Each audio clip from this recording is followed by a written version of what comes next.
Assalamualaikum warahmatullahi wabarakatuh. Selamat pagi, sehat dan tetap semangat dalam belajar di rumah. Untuk hari ini kita akan membahas tentang tugas minggu yang lalu pada mapel seni budaya, tepatnya materi menggambar flora, fauna, dan alam benda. Baik anak-anak, mari kita langsung saja bicara tentang menggambar flora, fauna, dan alam benda.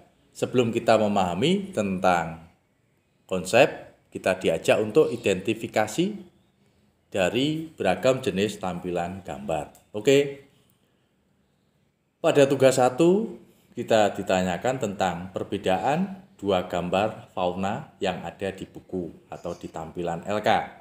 Tepatnya gambar 1 dan gambar 2. Baik, antara gambar 1 dan gambar 2, keduanya punya persamaan, yaitu objek fauna, tepatnya jenis burung.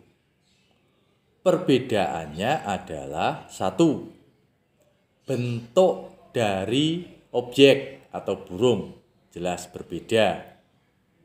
Berikutnya dari warna. Kedua hewan ini mempunyai perbedaan dari segi warna. Kemudian yang ketiga, perbedaannya terletak pada komposisi dari objeknya. Nah, nih. Kemudian yang terakhir, karakter keseluruhan objek beserta background yang melatar belakangi tampilan objek. Nih perbedaannya. Berikutnya yang kedua, kita diajak untuk membedakan dua gambar flora pada tampilan LK1. Kedua gambar flora 3 dan 4 mempunyai persamaan, yaitu sama-sama gambar bunga. Yang membedakan adalah bentuk. Masing-masing punya karakter bentuk yang berbeda. Berikutnya warna juga beda. Berikutnya komposisi dari karakter objek berbeda. Yang terakhir adalah background dari kedua objek jelas berbeda. Nih, dan mungkin di alam ada satu karakter yang membedakan kedua jenis objek tersebut. Mulai dari posisi masing-masing antara satu objek dengan objek berikutnya berbeda. Bentuk juga jelas, warna jelas, dan kemudian komposisi dari penempatan objek.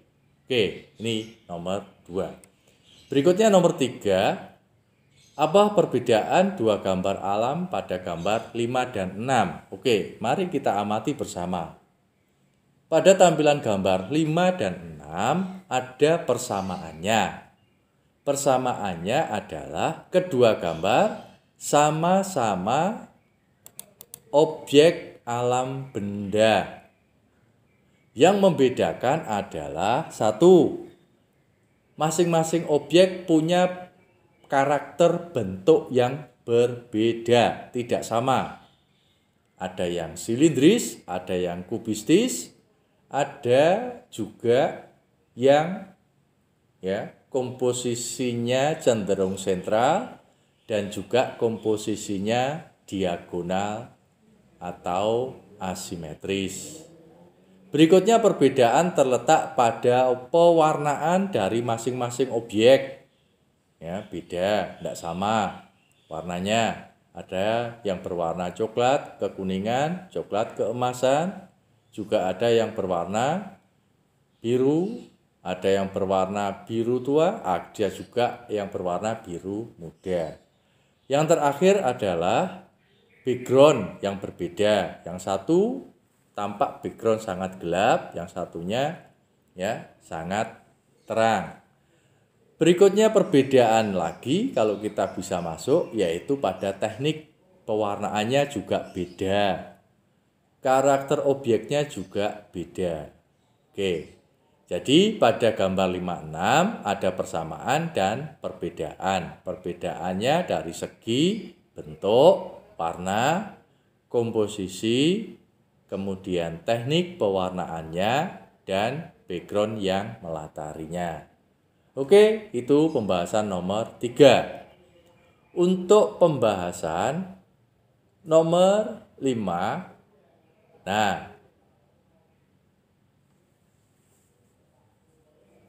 untuk nomor 4 dulu sebelum nomor 5, di situ ada tabel 1 sampai 6. 1 sampai 6 ini menanyakan tentang gambar 1 sampai 6 yang ada di atas. Yang ditanyakan adalah jenis gambar. Oke. Untuk gambar 1, jelas jenis gambar objek fauna. Nah. Kemudian yang nomor 2 sama, yaitu jenis gambar objek fauna. Kemudian 3 dan 4 jenis gambar flora atau bunga.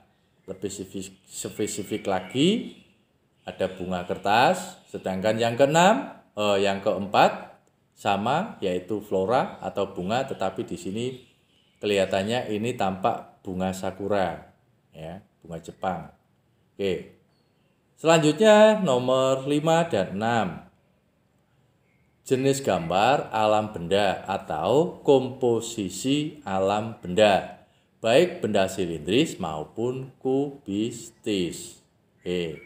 Sedangkan yang nomor 6 sama juga, yaitu jenis gambar, ya, komposisi objek alam benda yang berkarakter silindris dengan teknik pewarnaan, ya, akuarel atau opaque transparan. Oke. Selanjutnya kita bahas nomor 5. Yang ditanyakan pada tabel di bawah ini adalah jenis objek flora atau tumbuhan, dan kalian diajak untuk mencari contoh objeknya. Nah, untuk mencari contoh objek yang jelas, 1, carilah contoh objek yang ada di sekitar rumah tempat tinggal kalian. Yang jelas, cari objek yang indah dan menarik untuk dijadikan objek gambar. Contoh tumbuhan atau flora yang ada di sekitar kita.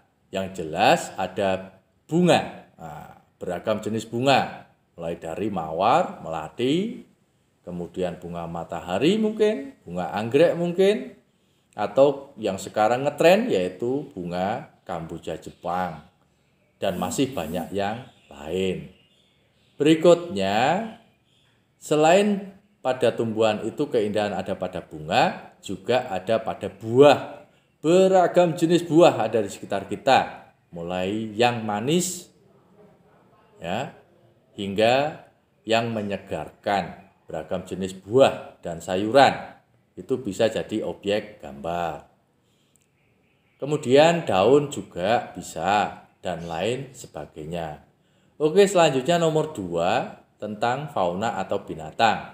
Contoh fauna atau binatang yang ada di sekitar kita itu ada jenis karakter 3. Yang pertama, binatang yang hidup di darat. Yang kedua, hidup di air. Yang ketiga, bisa darat, air, bahkan di udara. Untuk di darat, banyak contoh binatang yang indah dan menarik. Mulai dari ayam, kambing, sapi yang kemarin, ya, baru saja kita masuk dalam peringatan Hari Raya Idul Adha. Banyak kambing, banyak sapi. Bisa kita amati, kemudian kita gambar jadi objek. Oke. Selanjutnya, binatang yang ada di air. Jelas, banyak binatang air yang indah dalam bentuk maupun warna. Mulai dari ikan, beragam jenis ikan, indah, ya. Ada yang keemasan, keperakan, ada yang biru, ada yang merah, apalagi ikan cupang. Nah, Betapa indah ikan cupang, ya, helaian dari siripnya sangat indah. Nah, itu bisa digambar. Kemudian ikan arwana, ikan koi dengan warna-warninya dan lain sebagainya. Oke. Selanjutnya binatang yang bisa hidup di darat, air, dan udara. Burung. Nah, loh Pak, kok ada burung yang bisa hidup di air? Iya, angsa. Nah, bisa kan? Bisa di air, bisa di darat, juga bisa terbang. Itik juga sama, ya. Kemudian ada lagi yang lain, ya, yang bisa di 3 tempat atau bahkan di udara saja. Kemudian yang ketiga, alam benda geometris dan bebas. Contohnya alam benda banyak di sekitar kita, bahkan kita pun sering menggunakan. Mulai dari sendok, gelas, piring, teko, ya, itu yang silindris. Kemudian kaleng, botol minum, dan lain sebagainya. Ada almari, ya, ada buffet, ya toh, ada mobil, ada sepeda motor, ada sepeda ontel, sepeda angin, ya. Itu objek juga, alam benda. Kemudian benda bebas itu hasil buatan manusia. Bisa mulai dari topi, tas, sepatu, baju, bahkan juga bisa boneka dan lain sebagainya. Oke, itu pembahasan untuk LK1. Ada kurang lebih, Pak Yusuf minta maaf. Kita bisa lanjutkan ke pembelajaran yang kedua, yaitu pemberian tugas LK2. Untuk pemberian tugas LK2 silakan nanti juga dikerjakan di buku catatan atau di kertas, kemudian difoto dan dikirim melalui via WA. Untuk LK-nya nanti bisa menyusul. Baik, saya kira itu pertemuan di hari ini. Ada kurang lebih mohon maaf. Tetap semangat, ikuti, ya, protokol kesehatan, cuci tangan, pakai masker, jaga jarak, dan perbanyak konsumsi minuman atau makanan yang bisa meningkatkan imun tubuh sehingga kita bisa mencegah penyebaran virus COVID-19. Itu saja dari saya akhiri. Wabillahi taufik wal hidayah. Wassalamualaikum warahmatullahi wabarakatuh. Terima kasih, tetap semangat belajar di rumah.